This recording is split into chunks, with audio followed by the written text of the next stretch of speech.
Jeff Briggs, hi. Hi, how are you? I'm fine, thank you. Firaxis is working on a terrific game. It's based on the legacy of pirates. Well, let's talk about this new title coming from Firaxis. What can you tell us about, first of all, the character you're playing in this game? Okay, well, the character that you're playing is yourself as a movie-style pirate. You live a life of a pirate. You know, you start as like a 20-year-old guy, and by the end of the game, you're like 50 years old, and you're old and crotchety, and you're getting weak, and you have to retire. And so what happens in between when you start and when you end is, your life. Being a pirate, I guess reputation is very important.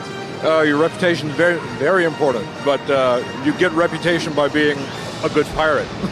And how do you do it? Sinking ships, winning sword fights, getting a lot of plunder, getting rich. There are governors' daughters throughout the Caribbean that you have to woo by bringing her gifts, necklaces, rings, and then not only you have to bring her gifts, but you have to dance with her. You have to dance with her well, or else she'll scorn you. And you can have a daughter in every port in the Caribbean. I think there's like 45 ports throughout the Caribbean. So you can literally have a woman in every port. This game is really open-ended, but how do we start? How do we start the game? We start as a young pirate? Well, you start as a young pirate. The story is that you're making your way to the New World early in the 1600s, and for some reason, your ship gets taken by pirates, and they scatter your family across the Caribbean Sea, and you have to get revenge, and so you become a pirate yourself.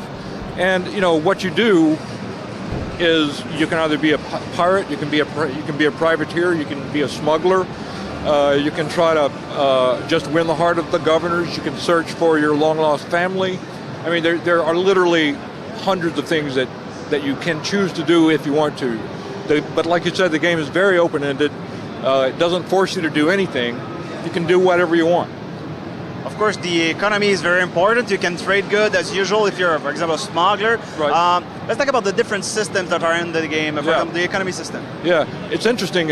We tried to model, a rough model of what the Caribbean economy would have been like at that time. So you trade in sugar, rum, hides, things like that they would have traded. And the prices are determined by how much trade is actually going into a port and leaving a port.